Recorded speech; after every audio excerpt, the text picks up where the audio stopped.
Welcome to Plastic Model Mojo, a podcast dedicated to scale modeling, as well as the news and events around the hobby. Let's join Mike and Kentucky Dave as they strive to be informative, entertaining, and help you keep your modeling mojo alive.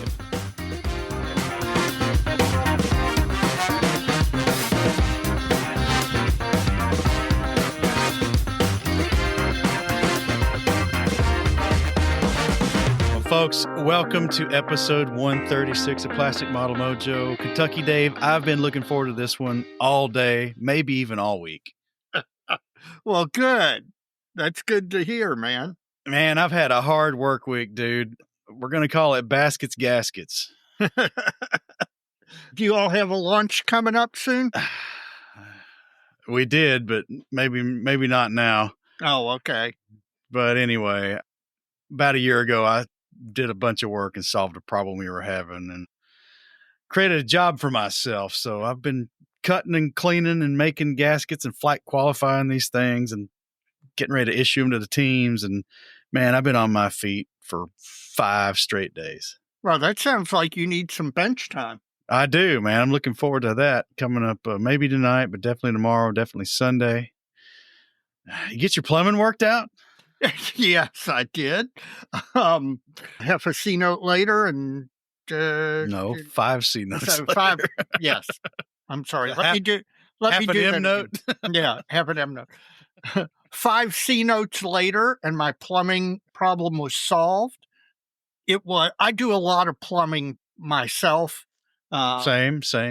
You know, electrical, I'll leave to experts because you screw up plumbing, all you get is wet. You screw up electrical, all you get is dead. So I tend to leave the electrical to the professionals, and plumbing I'm pretty good at, but this one was above my pay grade. It didn't turn out to be as bad as I thought, but that's always good, man. But I got it resolved. Don't want to cut into the hobby budget too much. Yeah, well, it hurt. Well, maybe you learned something. Yes, I did. But all this banter reminds me, about a little over a year ago, we got a negative feedback. Yeah, I remember that. Our one negative feedback. Maybe 2, but the other one's so far down the road. I really don't let any of them get to me, and this one didn't either. But it kind of gets to what there's a ton of them. It gets to what we're doing right now, and it was too much small talk. Stick to the topic. Well, firstly, last I looked, this was our podcast. So I'll be the Kentucky gentleman here and just leave that right there. Yeah, that's right. Second, this show is a window into our world, Dave, our friendship, our journey, and it's going to include the occasional quick hit on plumbing, car troubles, what have you, because the real Mike and the real Kentucky Dave are dealing with this stuff. And it does impact our hobby time, just like it impacts all yours, folks. Yep. Stuff gets in the way, and we're going to talk about it just a little bit, not much. Yeah, impacts both hobby time and hobby budget. That's right. 5 C notes later means a little bit of my HeritageCon budget just flew out the window. So hopefully I'll find extra special deals. That said, Dave, what is up in your model sphere? Well, my model sphere is flying high because I got to have lunch this afternoon with our good friend Stephen Lee. All right. You'd have to fly to Delaware to do that, did you? No, I did not. Stephen Lee, who people on here know, runs the blog Sprue Pie with Frets. Stephen's wife is in town for a week-long conference. He's in town for a week. He came with her because he works remote and was able to do that. And it turns out the hotel he's in where the conference is literally a block and a half from where I work, my office downtown. Did y'all go to 3rd Street and have lunch? Well, jumped over to 4th Street and had lunch at Gordon Biersch, the microbrewery. And I'll post a photo on the dojo. But it was a great time. You know, anytime you can get together with a modeler, especially modelers that you don't see that often, and spend time talking. And to be honest with you, it was probably 20% modeling and 80% life. Now, that'll probably change when on Monday evening I take him over to Scale Reproductions. I suspect there will be a lot more modeling talk then. But just generally talking about modeling, but talking about what's going on in his life, what's going on in our lives, what's going on. And he lives up in the DC area, so it was interesting to hear from him about what's been going on up there. It's really nice. And again, I know I say this like I sound like a broken record, but I'm going to keep saying it. And that is, if all you're doing is modeling in your basement and nothing else, never going to shows, never getting online and interacting with different modeling communities. I mean, you can do that if to each his own. But in my opinion, if you're not going to shows, if you're not meeting other modelers online, making those lifelong friendships, you're missing out on something really great. And Stephen was at AMPS with us in 2024, and we that's too, wasn't he? Yes, and that's too. And we spent a little bit of time reminiscing about that, and that was kind of fun. So yeah, no, my model sphere is soaring, and probably only going to get better when I get to take him to Scale Reproductions and watch him spend money. We'll have to figure out a night if I can run into town and join you guys. Because yes, I vowed to see him too, because we don't get these opportunities too often. No, we don't. This is a good one. Yep. So what's up in your model sphere other than working too hard? Nah, I'm not working too hard. I'm just working hard. It's all good. My model sphere really hits on this community aspect, like you alluded to there, Dave, that part of the hobby. I'm back on the roster for HeritageCon. Yay! Which has me really excited. You know, I had to prepare you and the Ottawa gang for the worst. Yes. But I took the wait and see, don't give up hope attitude, and crap just kind of worked itself out, man. Yep. So I'm hoping our Minnesota friends can make it as well, because we got a fun half-day planned in the greater Detroit area involving hopefully a big hot breakfast somewhere. Oh, yeah. And a trip up to Michigan Toy Soldier Company. Yep. And that's going to be great. And looking forward to seeing our Canadian friends. I got a big-ass book to deliver to Evan. And in general, the camaraderie will be high at HeritageCon. Yes, yes. And Dr. Vitkus is flying in from... That's right. Salt Lake City, and so we're going to pick him up in Detroit and haul him to HeritageCon. And a third Minnesotan from their club, Steve Remy, is coming in as well, and he may be joining us for our Saturday activities as well. Well, good. It's going to be a big convergence of folks we didn't know too many years ago. Yeah. Well, and to be honest with you, you deserve this break. Karma has handed you, since the first of the year, Karma has handed you a series of tough breaks. Yeah. And you know, it's kind of nice to see the world balance out. So the only exit's up, man. Yeah. Well, and hey, and not only that, this means I don't have to drive 6 hours to Detroit by myself. And that's right. I got to be honest with you, I wasn't completely looking forward to that. Yeah, I've done that drive. It's not great. Yeah. But the last 3 hours, we're going to have a little extra company in the car. So it's going to be good. Great. Looking forward to that. So yes. I'm pleased that finally worked out. Me too. So, Mike, we're recording, and that means modeling fluid. What modeling fluid do you have in front of you? Jack and Coke. Oh, my gosh. Well, I'm not... Listen, other than the fact that apparently you've gone back to high school or college, depending on when you started, I'm not going to diss that. A good highball... Jack is a good liquor to make a highball with, and sometimes you just want a highball. Well, we'll save that till the end. What do you have, my friend? Well, I am repeating again, which again, I try and do rarely, but this one I'm repeating with a purpose. As you know, I went up to Columbus to the show a couple of weeks ago, and I always make it a tradition to stop by Hofbrauhaus, and I took a couple of growlers to Hofbrauhaus and had them filled up, and I have been waiting a couple of weeks, and I broke one open tonight. I'm having a Hofbrauhaus Hefeweizen. Can't go wrong there. I know you like it. Yep, it's going to be good. I can guarantee it. Well, fantastic. Well, we've got some listener mail. Go for it. As always. I think we got some good ones. We do. I know I'm looking forward to the DMs this time, and yes, don't go too fast, because there's some of those are worthy of some discussion. All right. But that's good, because on my side, we've had several folks honoring the last call to action, which we'll get to in a minute. But, well, of those, up first is a repeat offender, Mark Doremus from the greater Seattle area. Yes. And he's given us a question for the Wheel of Accidental Wisdom, which is coming up in the next episode. So we're not going to talk about that right now. With Mr. Barrett. That's right, Mr. Ed Barrett.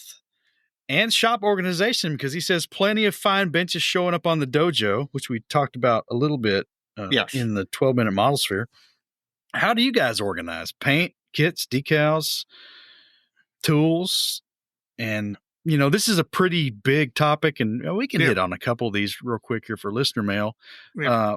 Paint, kits, decals, tools. So paints, for me, very little organization, actually. I've got some Sterilite shallow containers, about 18 by 12 inches, and my Tamiya paints are in there, lids up. I've got several other small boxes with the other paints in them. I don't keep a lot of paints. Now, the only ones I really have organized are my Vallejo dropper bottles. Yeah. And I got some Ed Tackett's 3D printed racks when he was doing those, and I got those up on my workbench with those kind of just facing me, but don't do a lot with paints. Kits are in the furnace room on shelves. They are sort of stacked by kit box size. It kind of gets messed up when I go back there and rummage around. My decals are in a photo archive box, because I don't have a lot of decals languishing, unlike you. And, I've got a lot of typical tool organization. I've got one of my workbench drawers has got like silverware trays in it. Mm-hmm. That Rubbermaid makes some modular ones that you can click together and change the size of them. And I've got a bunch of tools in there. But I tell you, it's in a really sad shape, big state of disarray. I really need to pull that drawer, take everything out of it, throw a bunch of crap away, and just redo it. So I'm organized-ish most of the time. And I suspect, Dave. Organization? What's that? Well, you've been working on it. Yes, I have. Now, it's been mostly in my model storage, my stash storage closet, which is a big, long walk-in closet that's attached to my model room. I am terribly disorganized, and it is one of the big reasons I don't get more done. Projects scatter across the bench. I've got a 13 freaking foot bench, and sometimes I find myself modeling in an area smaller than an 8.5 by 11 inch piece of paper because I've got junk scattered everywhere. And a lot of this is my own fault. When I use a tool or a paintbrush, I don't put it back each time. So then when I need it again, I find myself spending precious minutes rummaging around my bench trying to find out where I put it. My paint now, I've got too much and I need to throw a bunch away. One of my many vows is to thin out a lot of that stuff. But I have an old Tester's paint rack in my model room, and I've got paint in the paint rack. I also have a 10-drawer IKEA rolling cart, and the top 4 drawers are model paints. Tamiya, White Ensign models, old Model Master paint, Alclad. So I do have some organization and paint, but I've still got too much of my paint scattered out on my bench. And that's one thing I need, one of the many things I need to cure. I'm going to try and thin down to the number of different paint brands I have, just because there's no use in it. You know, I picked them up here and there over the years, and I know you do. I know you do too. Yeah. I've got paint that's 25 years old. I have paint that's older than 25. Well, I was being gentle. Some of that's neat, and some of it is obsolete. Even if the paint is still good, it's obsolete. So that's part of my vow, is to organize better. But of course, I've been concentrating on the Moosaroo, so I haven't done as much in the organizing as I need to. Well, again, that could be a whole topic, and we probably talked about it quite a bit, but I think Mark was inspired by all the benches on the dojo. So. I was too. Fair question, and it's if anything, we can't give you all the details in the listener mail segment, but yeah, it's been a head scratcher and certainly makes me think or rethink a thing or two on my own bench. Some of the stuff folks shared. Yep, me too. I've looked at some of those, and I've gotten 3 or 4 ideas just looking and going, oh, that's clever. Well, up next is Kit Headley, and he's also from the Seattle area. I wonder if they know each other. And Jim and all those other folks out there. I'm sure they do. Well, he's the one who sent us the photos of the kilometer posts, and he wrote back in to kind of flesh out where that came from. He's a professional model maker working for Microsoft in Seattle, and he was in Germany on a work trip, Carbon, Germany, and on his daily walk from the train platform to the shop for the week, he'd walk by a couple of these things, and he says, hey, those are those kilometer markers that Mike was talking about. And were it not for the show, he'd never thought twice about them. He thanked us for the accidental education, kind of like Wheel of Accidental Wisdom. Well, right.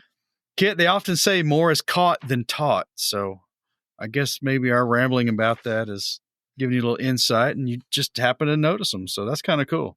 Yep. And, several modelers have sent us pictures where, you've given away some of those things over the years. And we've had several modelers send us photographs of tanks they built on a base, and they used the kilometer post on the base. And I think it looks really good. I still want somebody to get one published in a magazine. There you go. There you go. Yeah, that's right. We'll make you a special agent if you manage that feat. Unless you're, never mind. Stop it. And next is David Mason, who was our guest for I can't remember what month it was, for the Model Show Spotlight for Mid-Michigan Model Makers. Right. And I think that was December or January. January, because their show's first week of February. Right. He sent us a big thank you for helping promote that show, because he had a lot of feedback since the show and at the show. Says various attendees said that they had heard about the show on Plastic Model Mojo, and also quite a few members from their club who don't normally do podcasts listened, and even heard on an automotive YouTube channel that the video producer on the channel said he'd heard about the show from the podcast. So that's kind of cool. Yes, that's way cool. Well, they ended up with 512 models from 98 entrants, which for a one-dayer in our region is pretty stinking big. Yeah, well, a one-dayer in early February. That is amazing. Well, he's extended his invitation again to us, and their show next year's February 7th, so it's a little later.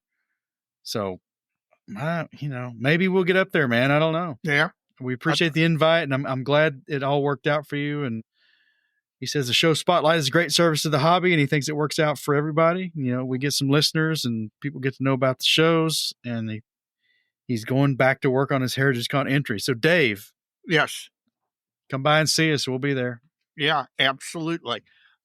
Listen, we're happy to do it. We are happy to promote shows because, again, I'm a big believer in shows.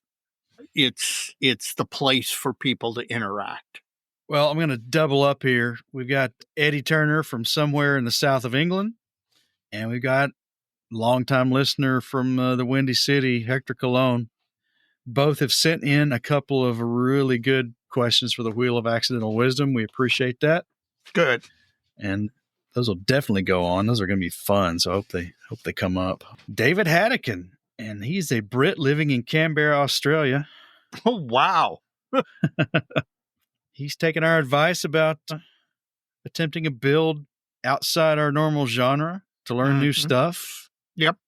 And he's built a Tamiya 35th scale Tiger 2 and is working on a bunch of pine trees and some figures to go in an Ardennes diorama. And there you go. He sent some pictures coming along pretty good. He's got some work to do yet, but keep plucking along at it, man, and it's going to come out good. I guarantee at the end of the project, no matter what, you'll have come away having learned something new and probably something that you can apply to your regular modeling genre. Well, he's got some nice things to say about the show, and we appreciate that. Glad to have you a listener, man, and good luck on your Ardennes diorama. David Pye from the North Somerset Modelers Society in the UK. Mm-hmm. They have put our banner link on their club website. So well, that's nice. That is nice. So thank you for that, and much appreciated. Yes. Well, my last one, Dave, from the listener mail side of things is one I sent you a little earlier in the week, and I hope you thought about it.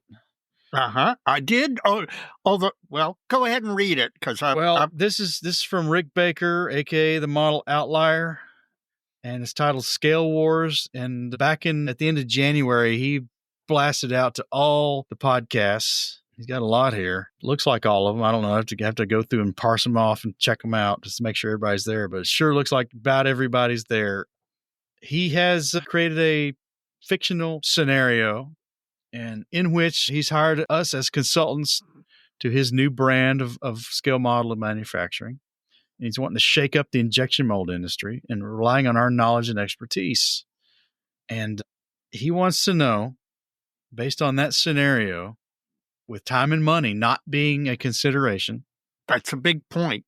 It was a big point, which he says is the most fictional part of all. Yes.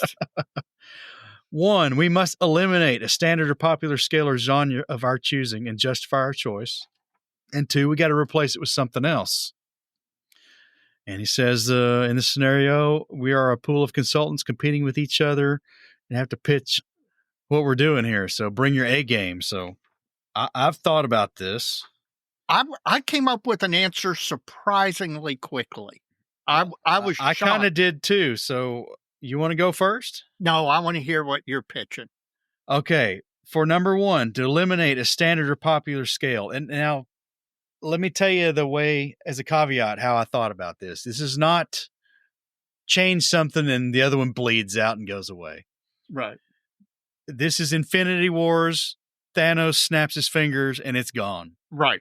Okay. That's the way I approached it. Heads or tails, I don't care. And this may surprise you, being that I'm primarily an armor modeler. Mm-hmm. Either 35th scale or 32nd scale goes away. One of the two.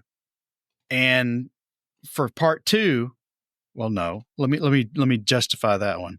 Yes.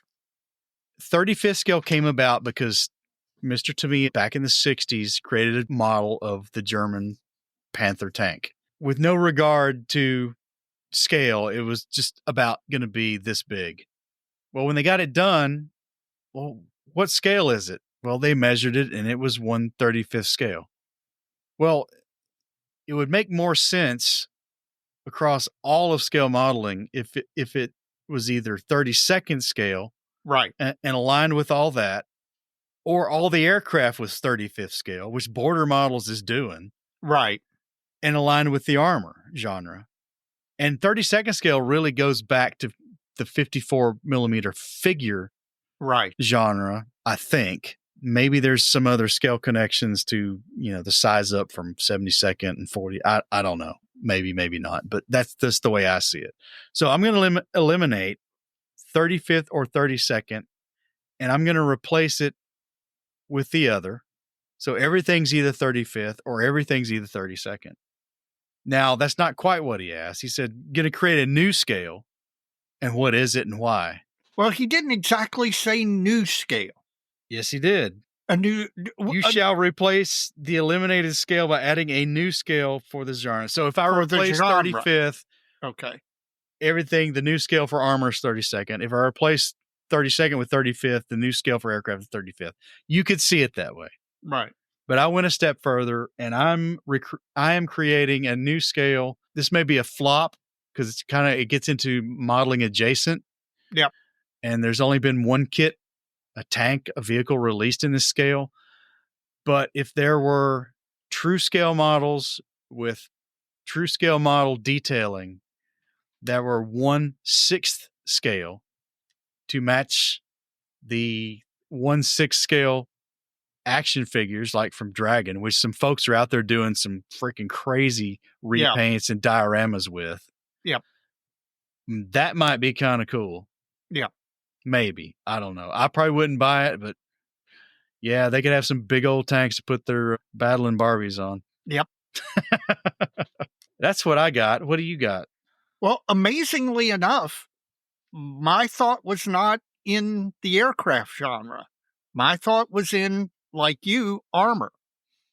I'm going to put on the glove with all the infinity stones, and I'm going to snap my finger, and I'm going to disappear 16th scale. Okay. Now, that may be controversial because 16th is becoming very popular. And, thanks to Andy's Hobby Headquarters and some companies out there, 16th is becoming popular. But I would disappear it because of two things. One, it's too big. Other than the little tankettes, most 16th scale models, you can't build, unless you have a McMansion, you can't build many of them and have room for them anywhere. Well, one further, I've not been to a show or a hobby shop since this thing's kind of started getting legs that people are giving the shelf space to it. Yes, that's true. Because it burns up a lot of that too. So go ahead. Yep. No, that's true too. And also, as you and I have commented, because of the size of the scale, it is exponentially harder to make it not have a toy-like appearance, just simply because everything's so large, the palette's so large.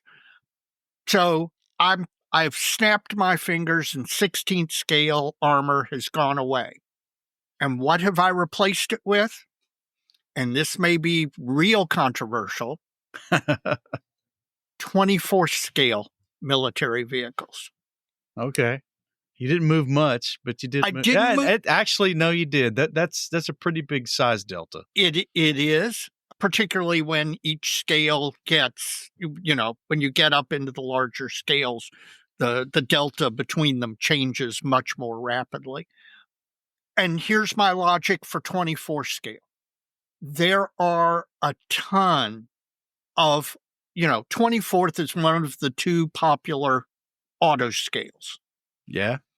There are a ton of cars across all time periods that you could work in to armor dioramas or armor.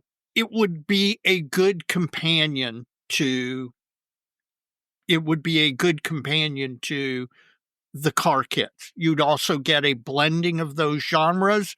So you get the armor modelers and the automotive modelers starting to interact with each other, learn from each other, bring the scale. And there are actually some, not many of them, but some 24 scale aircraft kits.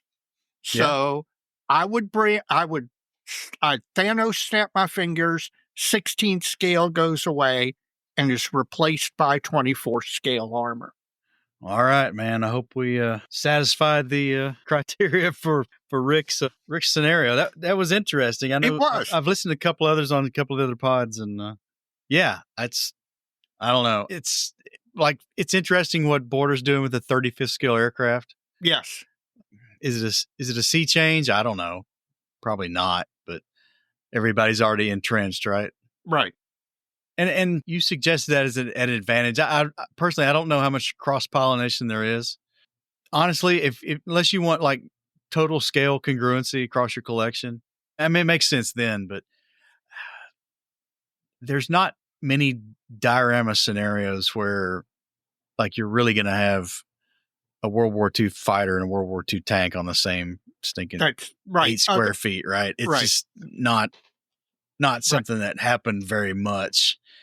So I don't know if that's a real reason to do it, but for scale continuity, it kind of makes sense. It's probably too late now, but Well, I'm a scale purist. That's why everything, pretty much everything I own is 72nd scale across. You didn't want to get rid of 76 scale.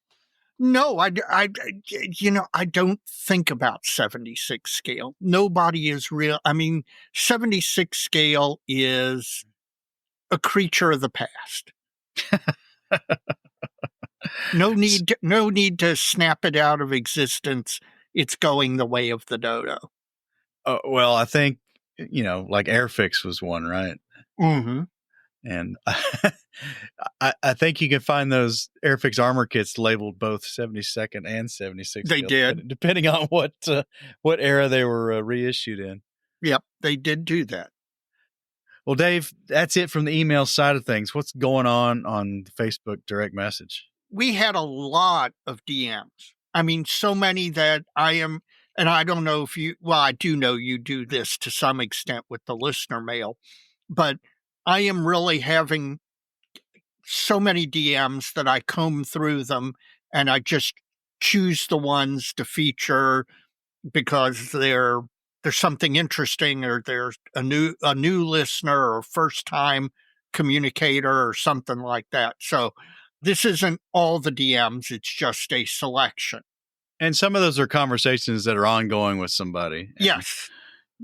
They're not going to get featured every week or 2 weeks, but there was some good ones this time. Yes, there were.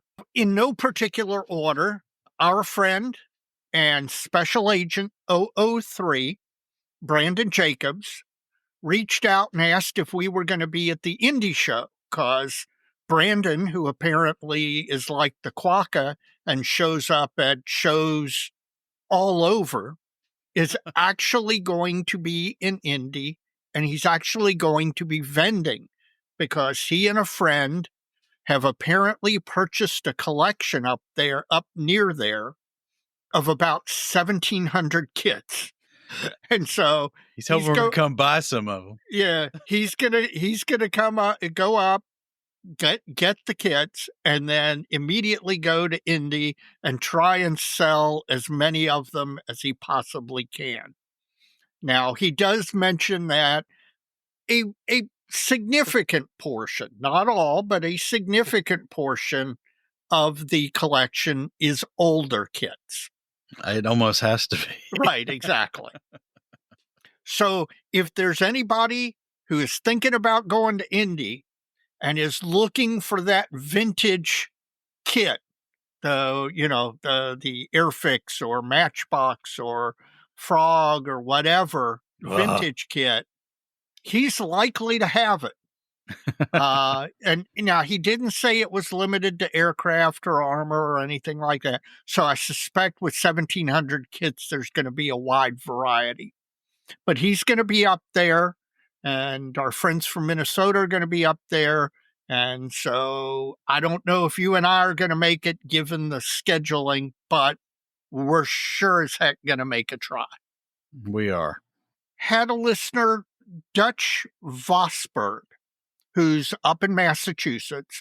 I keep talking about how much joy the podcast and the community has brought to me, and this is a perfect example of it. Mr. Vosberg, up in Massachusetts, he's thinning out some reference material, and he had some old Small Air Forces Observer magazines, which was a small self-published magazine by a guy out in California, and really great little magazine as far as obscure information on obscure little air forces. And because he listened to the podcast, he just reached out and DM'd me and said, "Hey, I've got these magazines. Do you want them?"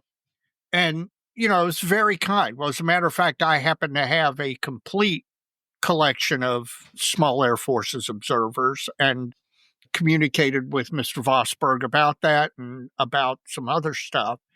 But it was just a kindness. I mean, just an absolute kindness, a modeler thinking of, just sitting there going through his stuff, doing some cleaning, doing some organizing, some getting rid of, and he thinks, hey, you might want this. And he reached out. And man, I can't tell you how wonderful that was. Just the simple act of reaching out and making that offer. It tells you what I have said repeatedly. In general, modelers are really, really great people. And Mr. Vosberg, I've got something coming in the mail for you, and thank you very much for reaching out and making that offer. Cool. Next, I'm going to combine a bunch. We have heard from so many people about HeritageCon. Are you coming? I'm coming. This is my first time. I mean, should I go? Yeah. Should I go? Kit Masks is going to be there. And so they're actually, not only are they coming, not only are they bringing their inventory, they're going to give away a Harder and Steenbeck airbrush. They're going to have a drawing that you can enter at the show for a Harder and Steenbeck airbrush. So, I mean, it's just so many people have reached out and interacted with us about HeritageCon. And I've got to say, I can't tell you how happy I am that your schedule changed so that you could go, because, as much as I look forward to HeritageCon and as much as I would have gone without you, I can't. I gotta say, I'm really pleased you're going, and we're going. I am too, man. We're going to be able to do that. We're going to be able to see all our friends. That's assuming the Canadians let us across the border. And it doesn't snow across the northern Midwest. Yes, that too. Let's keep fingers crossed. Mike Halliday, our Midwestern correspondent, reached out. He was considering getting a air booth, and he knew, because I had mentioned it on the podcast several times, that I've got one of the first Pace paint booths, and I bought it at the Cincinnati show many, many years ago. Many, many, many years ago.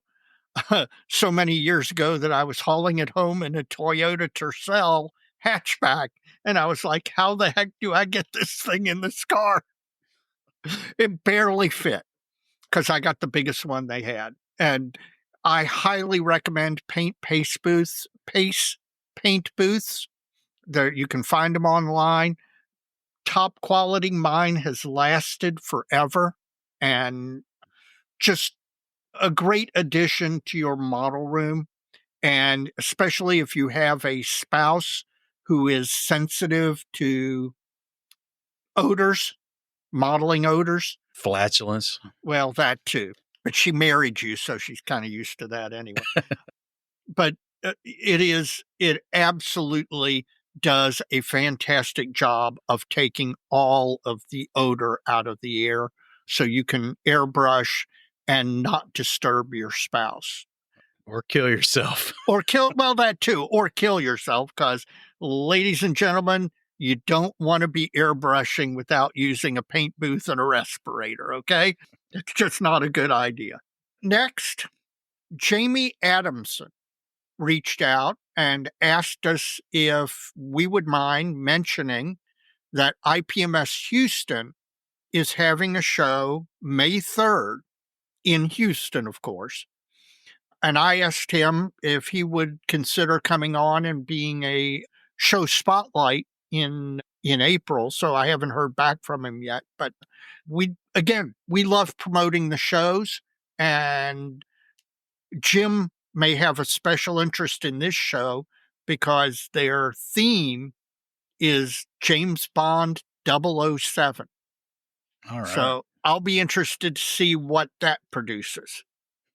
So Jim may fly all the way from Seattle to Houston because Jim's a huge James Bond fan. Finally, from the DM side, you mentioned previously that you had some interest in a 3D print company called SS Models, who is doing a 3D print of the catapult and rear section of The Fuso. the Fuso. That's right. I couldn't remember what Japanese. And they've got a battleship turret one, and they've got a tower mounted one. They got three that are interesting. Yes. And our friend David Waples reached out and basically said that, he's got some experience, not with those particular kits, but with some other SS items, and basically gave you his view of his experience on the quality of the items and kind of suggested that maybe if you did it, you were taking a crapshoot. And it's a fair amount of money. So it was awfully nice of him to reach out and provide his experience to at least inform you before you made any sort of decision.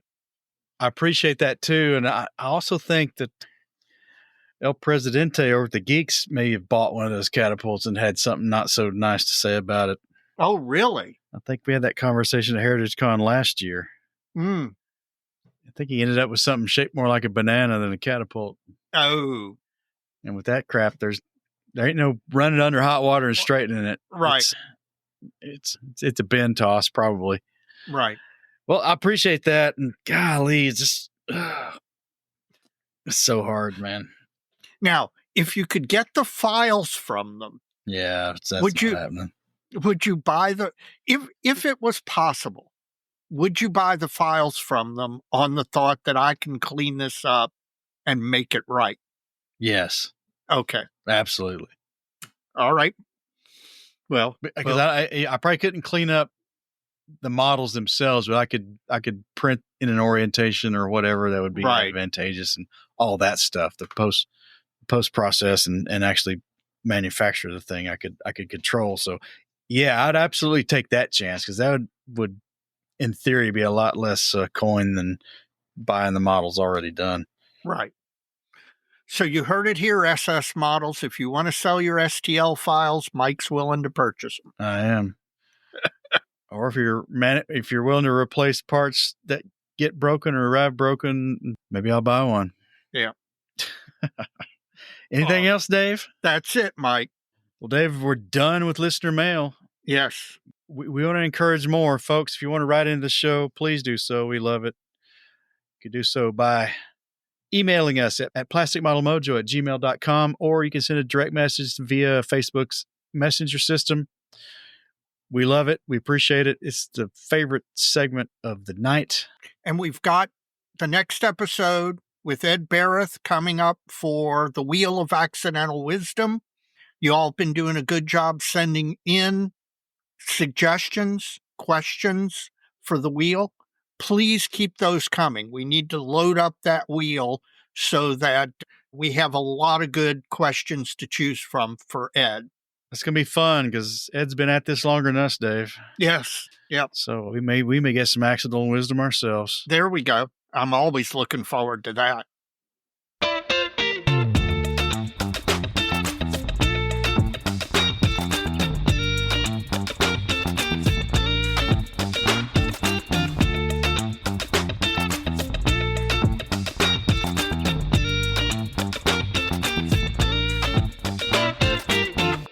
Folks, when you're done listening to this episode, please go to whatever podcasting app you use and rate the podcast. We'd appreciate if you subscribe and you give the podcast the highest rating on whatever app you're using. It helps drive the visibility of the podcast. In addition, if you know another modeler who doesn't listen to the podcast, would you please recommend us to them? I can't tell you how many communications we've gotten from listeners who said, my friend so-and-so turned me on to the podcast. So it's the thing that helps the podcast grow best. So please continue to do that. And once you've done that, please check out the other podcasts out there in the model sphere. And you can do that by going to www.modelpodcast.com. That's Model Podcast plural. It's a consortium website set up with the help of Stuart Clark from the Scale Model Podcast up in Canada, who we're going to see in a couple of weeks. Yes, we are. Always good to see those guys. Stu took it upon himself to aggregate all the banner links to all the podcasts in the model sphere. And you can go there for a one-stop shop and check those all out. We got a lot of blog and YouTube friends. Some of those guys we're going to see up in Canada too, Dave. We're going to see. And some of those guys we don't have to wait to Canada to see. That's right. We got Chris Wallace, model airplane maker. Got a great blog and YouTube channel up and coming there. Keeps getting better. We're going to see Chris. Yes. He's our probably our primary host in Canada. Yes. Evan McCallum, Panzermeister 36. I got to make a delivery to that kid, but he's got a great YouTube channel. You're going to want to check that out. Inch High Guy, Jeff Groves, the Inch High Guy blog, all things 72nd scale, and he's burning through all his 72nd scale projects. And if you like the scale, that's a good place to go. Absolutely. And if that's not enough, you can go see who you just mentioned earlier, Dave, Stephen Lee, Sprue Pie with Frets. Primarily 72nd scale as well, and has always got some good blog content on there, and his projects always underworks. So good stuff, man. Yep. And finally, Dr. Paul Buzik Scale Model Workshop. Either for the philosophy or for the craftsmanship, you're going to get something there, I promise you. So check out Scale Model Workshop on Patreon and YouTube. Take a little bit of a different look at what you're doing. If you are not a member, if you're a national IPMS organization, IPMS USA, IPMS Canada, whatever country you happen to live in, please consider joining. As a matter of fact, one of the conversations Stephen Lee and I had this afternoon was regarding some of the benefits that IPMS USA supplies to local clubs that is kind of invisible to the general membership. And so these organizations are run by volunteers who give up some of their modeling time to try and make modeling as a hobby better for everybody. Additionally, if you're an armor modeler or post-1900s figure modeler, the Armor Modeling and Preservation Society is a great organization full of modelers dedicated to that particular genre in the hobby. And again, another conversation Steve and I had, because Steve and I were at the AMP show in South Bend talking about what a great show it was and why AMPS is such a really good organization. So if you're not a member, consider joining AMPS. Plastic Model Mojo is brought to you by Model Paint Solutions, your source for Harder and Steenbeck airbrushes, David Union power tools, and laboratory-grade mixing, measuring, and storage tools for use with all your model paints, be they acrylic, enamels, or lacquers. Check them out at www.modelpaintsolutions.com. Well, Dave, our special segment tonight is Shop Talk with Mike and Kentucky Dave. This is just keeps getting a little more popular, and we keep putting a little more effort into it, and it keeps getting hopefully a little bit better for everybody. Yes. Yep. I think we've got some good ones tonight. We do. You ready to get into it? I am. Well, Dave, our first topic tonight was submitted by our Finnish listener, File Jurvanen, and he's hearkening back to our mantra. What's our plan for getting better, and specifically in 2025? So a powerful question coming right out of the chute from File, and it's probably high time, given it's March, that we actually put a little meat on the bone for this one. Yes. I'm embarrassed to say that I don't have or haven't had a plan, just simply because 2025 arrived so quickly, and then being involved in trying to get this Musaru item closed out. Unfortunately, I haven't put the time in that I should in thinking about what's my plan for getting better. 2024, the thing I focused on was rescribing and engraving. And I've got to say that actually worked. I do feel like I gained in that skill area. But the downside was I only finished one kit. And while I don't think finishing is the end all and be all of modeling, I do think finishing is important for motivational reasons. Sure. And so I will tell you part of my plan, part of my answer to this question in 2025 is finishing more kits. And by finishing, I mean not 90% finishing, but going all the way, because that's what happens to a lot of my projects. I get 90% You're done. piling up a few, man. You gotta clean your palette off. I know. Hey, you finished one too, so I'm proud of you. So my plan for getting better in 2025 is finishing, closing the deal, always be closing. And I'm dedicated to making 2025 the year of the model finish. So how about you? Well, we're not going to jump to me just yet. We gotta Okay. we gotta chew on what you just said a little bit. All right. Hopefully not chew on you like a coyote with his leg in a trap. That'd be appropriate. It might be, and not to gig you too much, but you got to watch it, man, because you've got a couple of things going on that are looking like unfinished build stack ups. Oh, yes. So we talked the last time about our September's friends and your obligation to the national build for the national convention. On off years for Musaru, that's probably not that. Well, I don't know. It's not as big a deal. I'm going to say it's not a big deal because I think it probably is. Because I think you and I are both alike in not liking those timed builds. Yes, that is right. But the Musaru certainly has added a wrinkle to that. So those two things, once you get past the nationals, whether you get either one or both done, your time horizon is going to expand a little bit. Yes, it will. And I think you ought to go back and finish your Crusader and definitely get your Japanese thing done. The SAM. Yeah. Oh, the SAM may well be done before the national. It's not going to be done in time for HeritageCon, but it may well be done in time for the nationals. But you got to get that Crusader done. Yes, I know. You're right. You got to get it done, man. I know. And it's not the only one. Well, that and the SAM, I think. What else you got? It's not done. Well, I've got the BT7. That's right.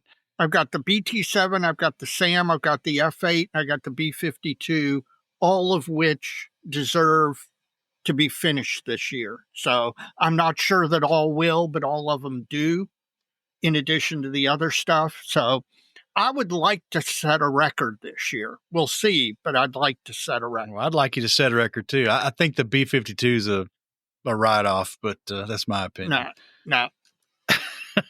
No, I can finish that out. But hey, I'd like you to set a record for 2025 too. So it's a low bar. I was going to say, what would a record for you be? 3, maybe. Okay.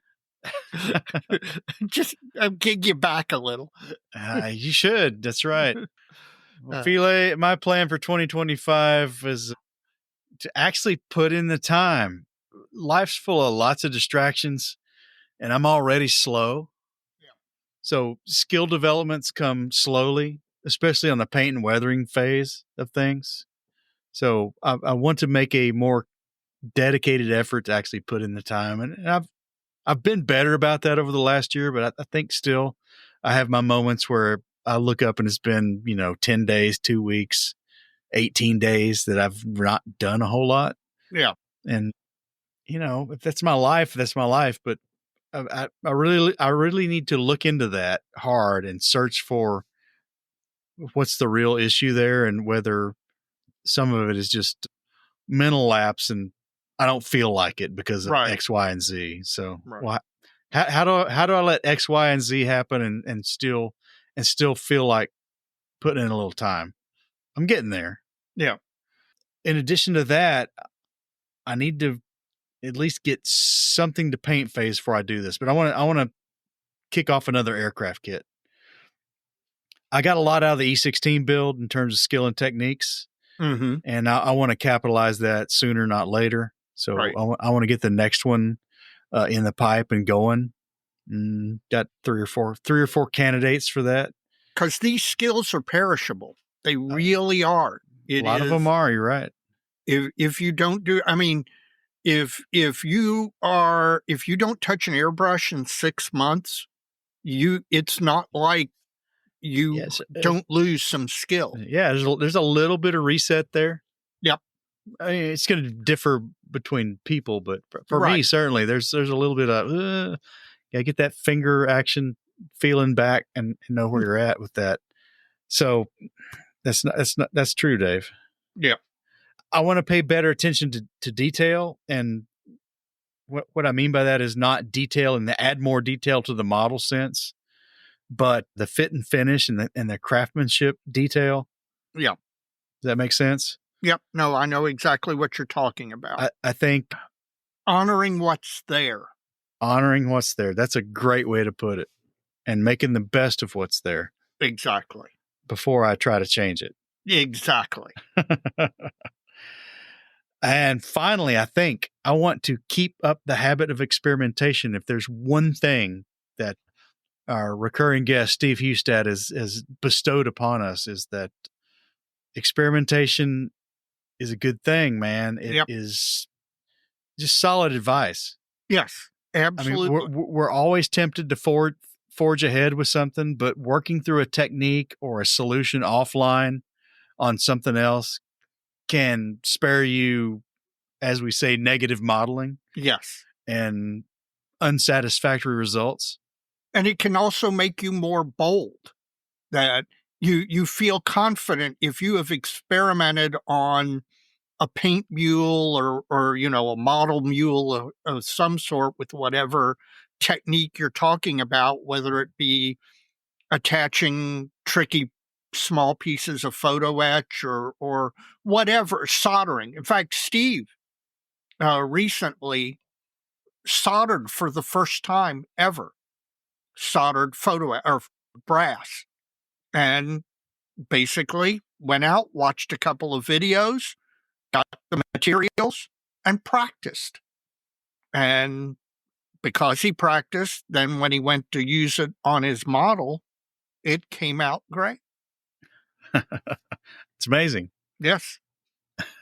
We'll have to get him on to talk about that, because I thought that was really interesting. Yeah, we'll talk to him about that in a couple of weeks, hopefully. Yes.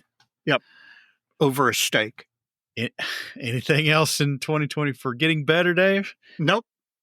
All right, man.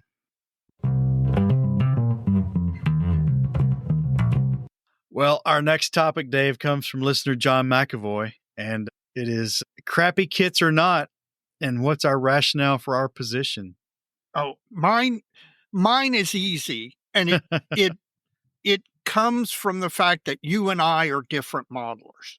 You're a modeler, I'm a kit assembler. Did you get my outline? Yes.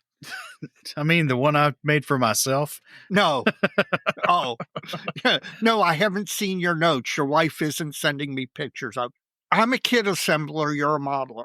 And as a kit assembler, now I may add resin bits, I may add 3D parts, I may add, aftermarket details or some photo etch or whatever. But I don't get any enjoyment from fundamentally tearing a model kit apart and remaking it in its entirety as a completely new and different kit.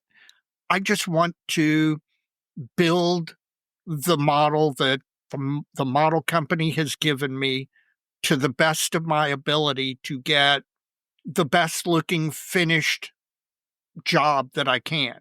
So for me, what I get out of modeling is that. So for me, crappy kits are not, because of the amount of extra work required, they just don't bring me the pleasure that a well done modern kit does. I've raved endlessly about the Tamiya 72nd scale zeros. And that kid's get some age on it now. Yeah, it is. It actually is about 10, 12 years old. But I can tell you, I built 3 of them, and I can tell you every one was a complete joy to build. Probably the most enjoyment I've ever gotten out of a kit. Maybe not the most satisfaction, but the most enjoyment. I'm older. I got a stash that's piled up in that back room, and I'm not going to get them all done. I have gone sable, stash acquired beyond life expectancy. You gotta let that go, man. I can completely compartmentalize the stash versus my build rate. It just doesn't matter. But I go into the stash and I look at it and I'm like, I know what I want to do with that model. I know what I want to build with that one. I know what markings I want. I'd like to get to some of them. At least that's fair enough. Get to more of them. Yes, right. I'm not going to build them all. When I die, Evan McCallum's going to get a big box with all of my unbuilt kits. Yeah, the big box is going to have wheels on it. Yes, exactly. And a motor. So, but I want to build as many of them as I can. And to do that, I'm not going to build older kits.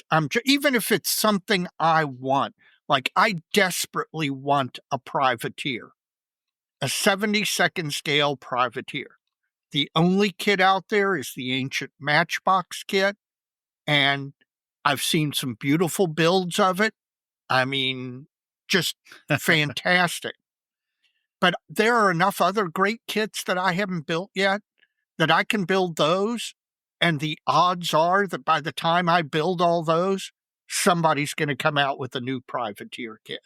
So why inflict that pain on myself when, if I'm a little bit patient and I build all the other great kits that I want to get to, I'll probably get that kit as well.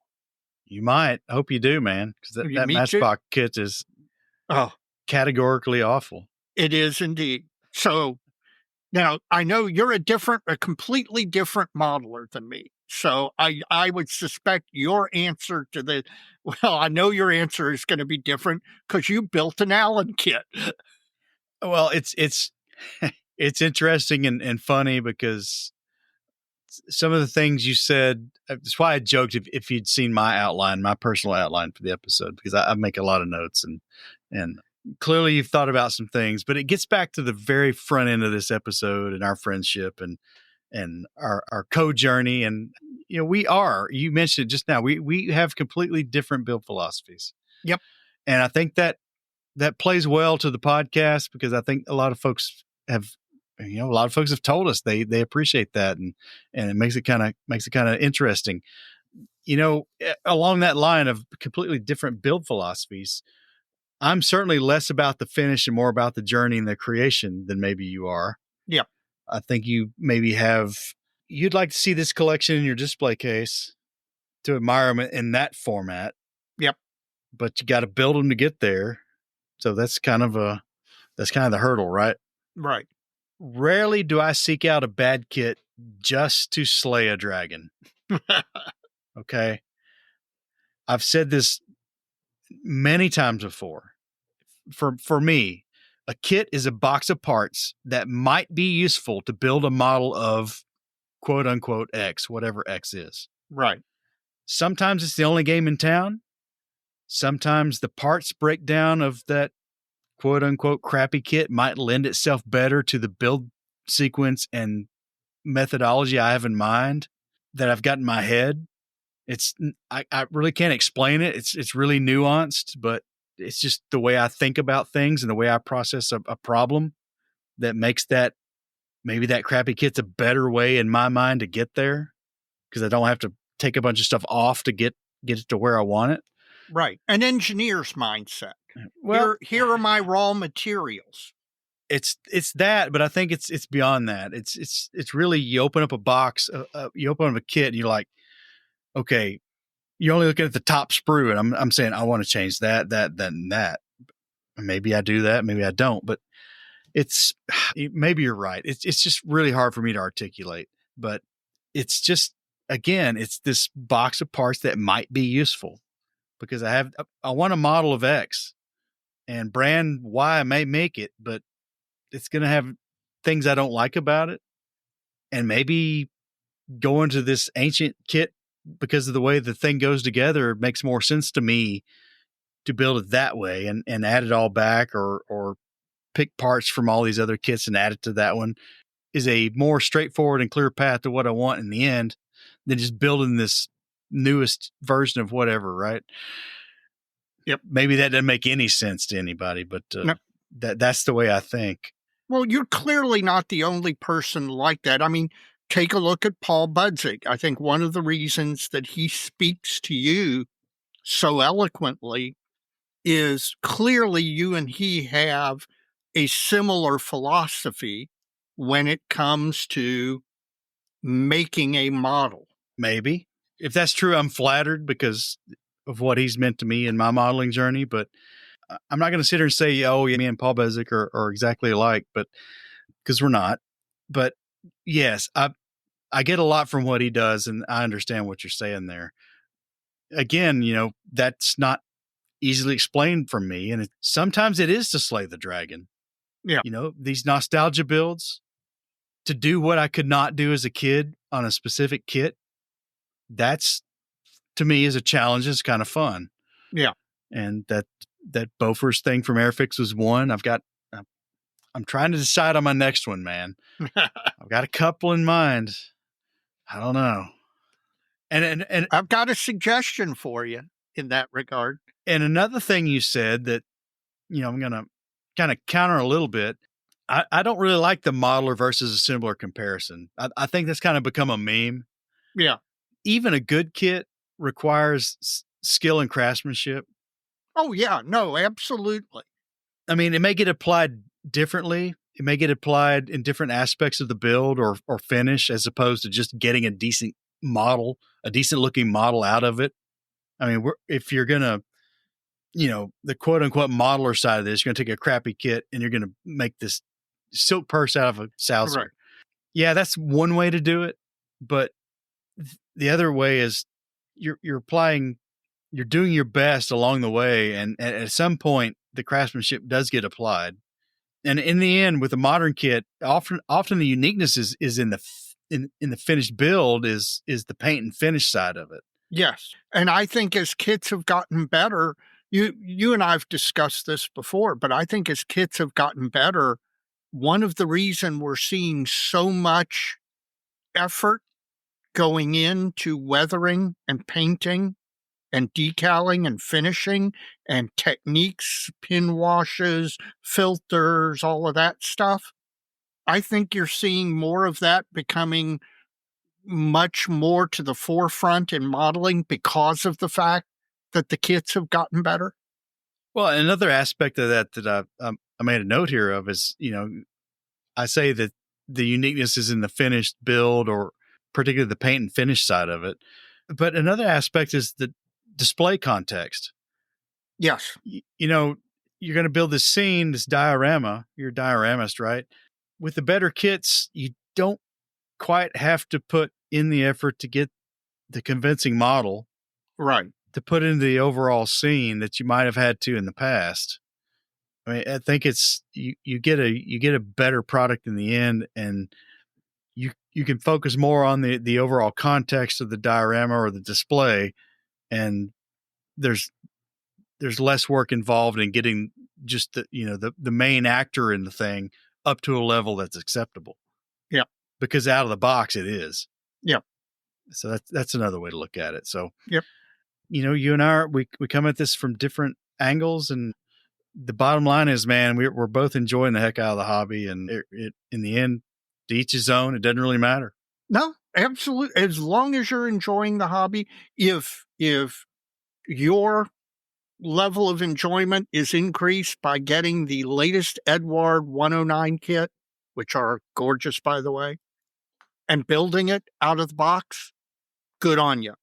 If your idea of a fun build is to go get an old Airfix or Matchbox 76 scale kit that you built as a kid, and you want to build it again this time and apply all of the skills that you've acquired over the years, and you get enjoyment out of that, more power to you. Either way, there's no wrong way to model.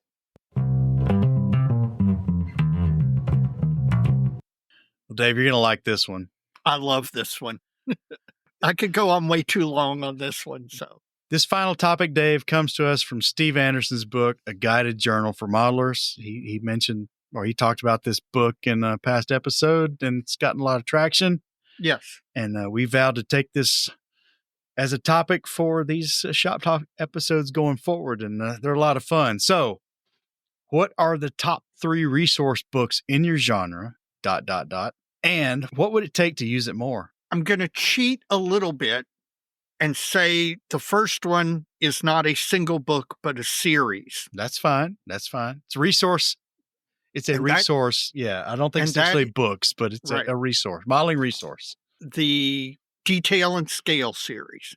Oh, yeah. I know that if there is a Detail and Scale available for what my next project is, that is a must-have item. Even if I'm not planning on tricking out the model, even if it's a brand new modern kit, say the P51D by Edward or the P51B by Arma, and even if I'm not planning on adding anything or changing anything or doing that, if there's a Detail and Scale available, I'm going to have that, because I know that as I'm building, I may have some very simple questions. What does this look like? What color was this particular part? Was the inside of the gear door metallic, or was it painted the underside color? Whatever. Things like that. Or what did the general wiring look like in the wheel wells? I know that if I have a Detail and Scale on that topic, I can pull it up. I'm going to be able to leaf through it, or better yet, pick up my tablet and scroll through it and blow the picture up. And I'm going to have the answer to 95% of my questions. So my number one resource in that regard, again, not a single book, but a book series, would be the Detail and Scales. Number 2, okay, I build a lot of Japanese aircraft, and there is a book by Robert Makish called Japanese Aircraft Interiors. Yeah. And all it is photographs of Japanese aircraft interiors, exactly what it describes. Imagine that. Fighters, bombers, exactly. And I can, again, even if I'm building the kit out of the box, I can go to that resource, open it to the proper page, and I will have 6 to 10 photographs of the interior, and maybe more if it's a multi-engine aircraft, 6 to 10 photographs of the interior, and that will give me enough information to pick out the details, to add any details, to use the way I paint the interior to suggest details that aren't there, which, by the way, particularly in 72nd scale modeling, is important. The smaller scale that you build in, the more you use painting techniques to suggest detail that doesn't actually exist. So that book is it's still got its dust jacket on it, but the dust jacket has become worn, and I I I reach for it constantly. The third one I'm going to say is, and this one's, I don't want to say controversial because it's not controversial. There are a lot of modeling technique books out there. They range from anywhere, here's me building a bunch of pretty models, to here are detailed step-by-step instructions of how I do this particular technique or that particular technique. And a number of years ago, author named Diego Quiano, I think that's how you pronounce it, I'm not sure, did a series of books on, it's called the Encyclopedia of Aircraft Modeling. And it's like a 5-book series, and they're all softback. Each one's probably 80 pages, 90 pages long of modeling techniques. Now, he comes from the Spanish school, and so he does the really, I don't want to say exaggerated because that's almost pejorative, but the really highlighted detail. I mean, the sharp contrasts, the really stark contrasty builds that Yeah. that are known as the Spanish school, which I'm not particularly a fan of that, but by the same token, the techniques that I've read these books a number of times, and I go back and I probably read them at least once a year. And on every single page, there is something that I learn about how to do this or how to do that to make an aircraft model look better. And like I said, even if you don't engage in the high contrast Spanish school look, 95% of it is still applicable. And they're wonderful books, and they're not cheap, let me tell you. But I don't regret for a minute spending the money that I spent on them. So how are you going to use them more? Well, I'm not sure that I could use them any more than I do, but I am definitely, it's been almost a year since I've read through the series, so I can pretty much guarantee you. In fact, I was talking with another modeler about the fact that I'm not reading enough. I've fallen victim to the phone and the screen and the TV and all of that. And I need to get back to reading more, both generally and hobby related. And I am definitely going to take that. In fact, I'm moving my books as part of my reorganization of my model room. I'm moving some of my bookshelves, and I just took those books out to move that particular bookshelf that they were on, and I'm going to go through them again. So how about you? Man, I bought a lot of books in 2024. I might have bought more books than kits. Oh, I think you did. Heck, at the Nationals alone. Well, and then at Chicago, I bought a book, and then at AMPS, I bought a book. Yep. And I bought books via the mail. Yeah, a big book. Well, yeah, the big book, the biggest, I don't know. Well, there's a bigger one, but it's in 2 parts. Yeah, I bought a lot of books. Okay. So if I got to pick 3 today, and this list would ebb and flow for anybody, right? Sure, exactly. But today, the most substantial books, I guess, per the question, it would be KV Technical History and Variants from Jochen Vollert, published by Tankograd Publishing. He's the owner of that publishing house. Right. Oh my God. This is the seminal work on the subject. It is. And the Neil Stokes book prior was the seminal work, and I bought it last year. Right. Finally bought it, and they're both great. But this Tankograd book, is huge. It's an 8-pound book. It absolutely is an 8-pound book, full of, I mean, there's scores of unpublished photographs in it from because he scours, like me. He's buying photographs off probably German eBay and just buying all these KV photographs because he's putting them in the books. He must own them. Right. There's no way he could publish the photos like scalping them off eBay. Right. So he's buying these. So he's got a pretty good vested interest in this. But the book is absolutely mind blowing if you're into KV tank. I mean, it's quintessential tank from World War II. A big hulking thing with the proportions and all that. It's the quintessential tank. And this book is substantial. It's in depth. It's comprehensive. It's the seminal work, as you said, on this subject right now today. And man, there's a couple other Soviet tank series that I hope he is planning on doing the same kind of work with. But that book is incredible. Tankograd Publishing. It's not cheap. It may already be sold out. I don't know, but I pre-ordered a copy. I pre-ordered 2. I got one for me, one for Evan. It's the real deal, man. Yeah. Now all we got to do is smuggle it across the border. Not too many months prior to that purchase, I picked up Son of Sherman 2. Yeah. I got both of these books through David Doyle. Right. But this one is from Pat Stanzel from Military Models in Review fame. Yep. That magazine, defunct magazine, but great magazine. Top quality. That's a shame for sure. Yep.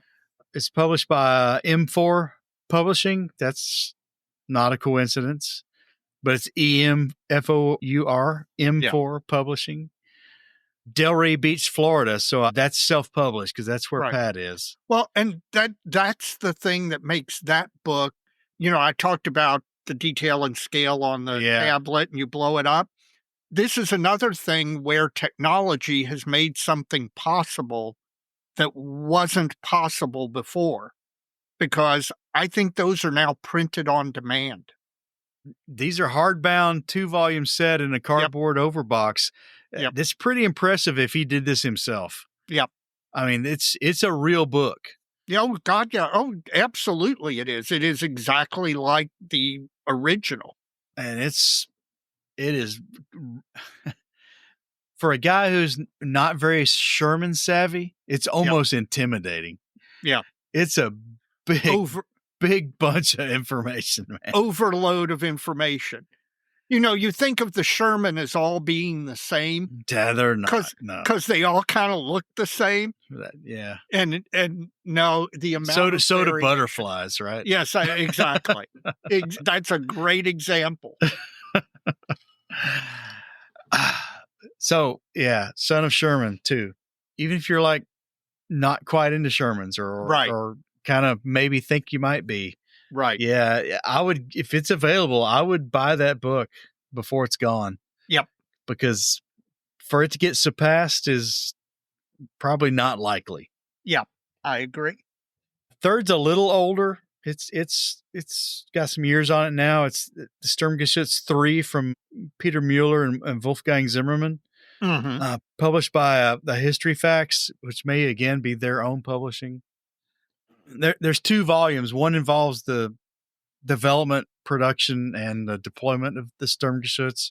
The second volume is the details of all the Ausführung from A, or even before that, up through the late war versions G and all the G subvariants.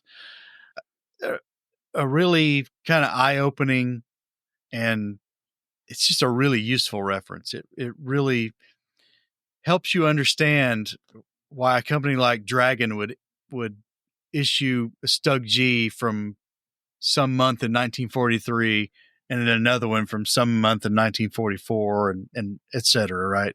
Right. What's funny is our friend Evan has actually made a couple observations and has fed back to these guys and shared some things that they didn't quite realize. Yeah. So Sturmgeschütz 3 book, again, I don't know if that was in print or not, but if you're into the Stug 3 and don't have that one, you're missing out. Yes. And let's face it, the Stug 3 is because the assault gun basically got invented in the Stug series. Yeah. And that almost makes it a, I don't want to say unique because it's not unique, but it makes it something historical because that series was the first of that idea. And they made a lot of them. Yes, they did. Well, that's my 3. And I would say that using them more is pretty simple, I think. You got to build more. You just got to pick some projects within the scope of these references. So the KV is easy. The Stug's easy. The Sherman for me is, I don't know. You've already got a project in mind, man. I do, but you know you can. I bought this book not so much for modeling projects in mind, but for the quality of the reference. Yeah. And knew it was a must-have inclusion in my library. Yeah. So if you haven't got Son of Sherman, the current one, see if David Doyle's still got a few, and throw the coin down and get it. I would get any of these. If I had any interest in any of these, KVs, Shermans, Skirmishes 3, you can't go wrong. Right. Bases by Bill is back with quality display bases that enhance any model. From US and Japanese wooden carrier decks to custom-sized cherry hardwood bases, Bases by Bill display bases are available for any type of model and for any size. Oh, and have you heard? Bases by Bill is now a US reseller for one-man army high-definition paint masks. These masks bring amazing detail to your model, even maintenance stencils. They have to be seen to be believed. And all one-man army products include free shipping. Check basesbybill.com to see the products. Bases by Bill for all your model display needs. Well, Dave, it's the Benchtop halftime report. I hope you've been busy. My Benchtop halftime report is going to be very short. Moosaroo, Moosaroo, Moosaroo. I can't talk about it. You'll see pictures of it in 7 days from the date we're recording this. Oh, man, it's that close? It's that close. And I'm sorry, man. No, I'm okay. I probably should be a little more panicked than I am, but I'm okay. And I'm working on it, and I'll have tons to say on it once it's done and submitted.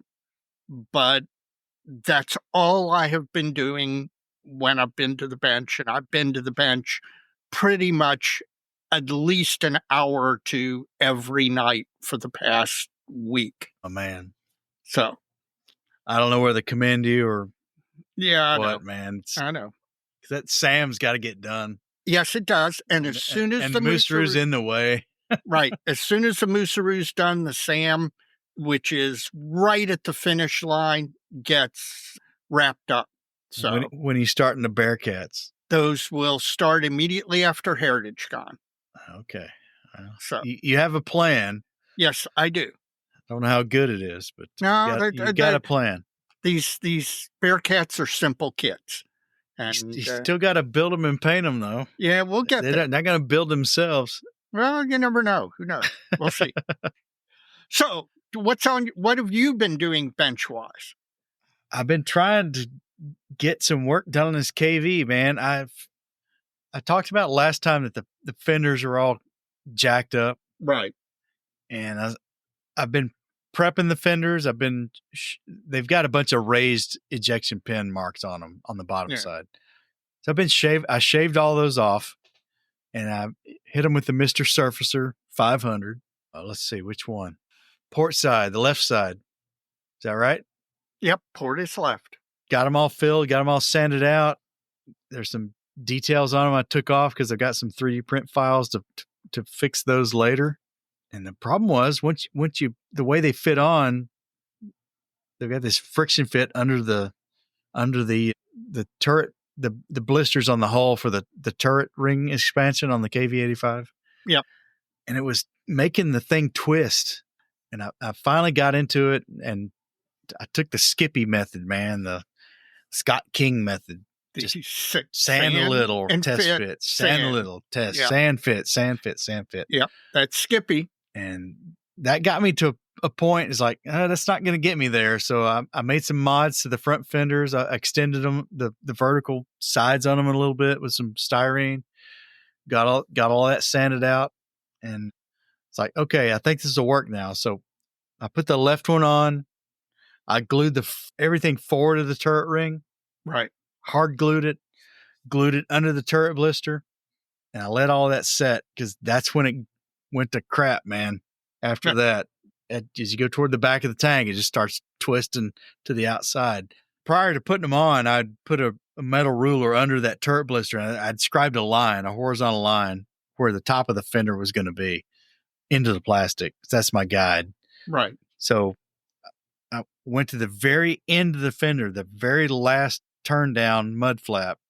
And I got it where it's supposed to be. I put the extra thin on there, and I glued it, and I set it, and I let it sit, put some tape on it, actually bent it down a little more than it was supposed to be, because I knew it was going to spring back. Right. Took the tape off. Looks great. Now I got to go back and finish gluing that guy on with probably some like Zap-A-Gap, some medium or thick super glue. Right. To make sure it doesn't pop off, and then or doesn't twist over time. Yeah, and take that knowledge and go do the other side now. So, well, I've got to say I'm proud of you for not taking the cheap way out, which was simply ripping the fenders off the model. Could have done that, but I'm doing a particular vehicle before it was captured by the Germans, so it ought to be in a little bit better shape than it was when the Germans got it. Right. So that's where we're at. So it's moving forward. Good. And other than that, I'm not doing a whole lot. So my bench is moving, but moving a little bit slow. That's okay, as long as it's moving. Plastic Model Mojo is brought to you by Squadron. Head on over to squadron.com for the latest in kits and accessories, all at a great price and with great service. Are you a modeler on the go? Check out the Squadron mobile app for your Apple or Android device for easy shopping from just about anywhere. Squadron, adding to the stash since 1968. Well, Mike, speaking of Squadron, what broke your wallet? You know, I only left this segment in because I was hoping you would have bought something. I actually have, but not much. You're husbanding your resources for HeritageCon, right? You could say that, but honestly, there's not anything that I've wanted to buy that I haven't. So I'm going to have a lot of money to go to HeritageCon, relatively speaking. Unless you have a plumbing problem. Or a car problem. Or a tax problem or there whatever, you go. Man. Yeah. Life hits me fast. Yeah, no. Like I said, but then karma came around and let you go to HeritageCon. So I'll go up there and spend a bunch of money, and I'll come home and something will hit me. Yeah, that's right. That's right. So no, I've not spent much at all. I don't think I spent anything since the last time we did this segment. Well, I haven't spent much, but what I have done, because it's Moosearoo, is I went to Scale Reproductions and I purchased 2 modeling groundwork modeling projects or products, because as you know, this year's Moosearoo includes the requirement that the item appear as a vignette, which means it at least has to have a base. In theory, should tell a story. I don't know exactly how much story that mine will convey, but it's going to have a finished groundwork base. And that required me to go to Scale Reproductions and get those products. And I did. And that is the only modeling related expenses I've had in probably the last 4 weeks. And the reason is I'm paying a plumber 5 C's, but B, because I too am husbanding resources for HeritageCon. I want to go up to HeritageCon. I want to take advantage of those low Canadian dollars and enjoy myself. So I haven't spent much other than what I needed to get the Moosaroo done.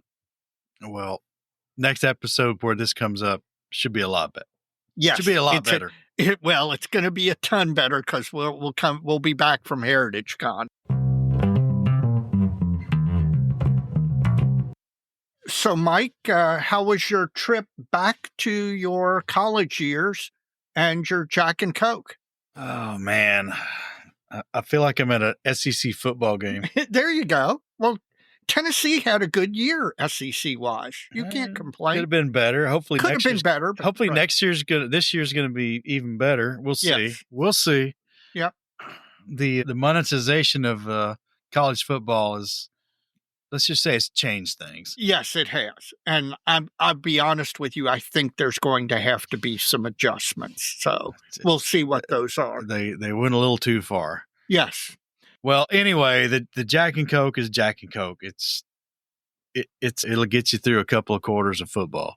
Exactly. Or recording a podcast. Yes, that's right. Same thing. Well, my Hofbrauhaus Hefeweizen did not disappoint.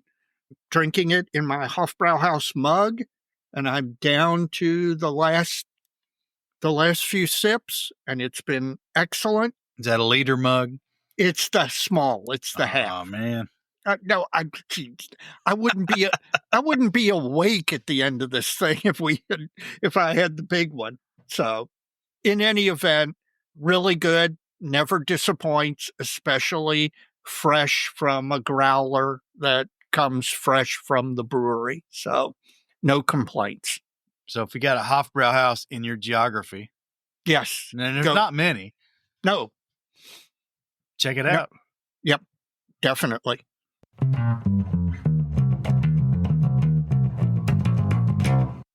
Mike, do you have a shout out?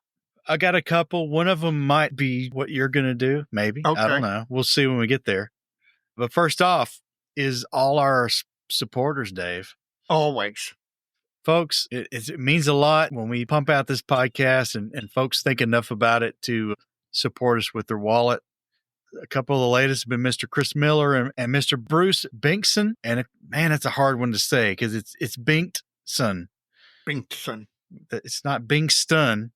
The T's before the S. So I hope I said that right. Those guys have helped us out recently. And if you'd like to do so, you can do that by going to www.plasticmodelmojo.com, and there's a support the show link on the menu, and you can find all the avenues to support the show. And we really appreciate it. It's very humbling, and it's going to help us, hopefully, in the not too distant future, bring you even more content outside this audio format. So yes, there you go. We have plans, folks. We have plans. And you all are a big part of making that even possible. So thank you very much. Thank you. My shout out is to Jeff Inchai Groves. I got to see Jeff at Columbus, and Jeff got some really good news recently. And because it's good news for him, it's good news for me and for the modeling community at large. And just want to say, I appreciate Inch. I appreciate his modeling. And even more importantly, I appreciate his friendship. And good news, you can't be upset with it. So I'm glad you got good news, Jeff. Well, my other one is our guest from episode 135, Mr. Mark Copeland. An incredibly well-received episode. It was. And we're never really sure when we do a modeling adjacent one how it's going to go. But Mark did a great job. Yes. He's got a great thing going on, a great gig, and we got a lot of good feedback from that. So, Mark, we appreciate it, and hope you guys get to make it to HeritageCon, and we get to meet you in Detroit and have a great Saturday. Yes. And Mark is one of those people who has never met anyone who wasn't immediately his friend, and that comes across in his personality, that came across in the interview. And yeah, absolutely.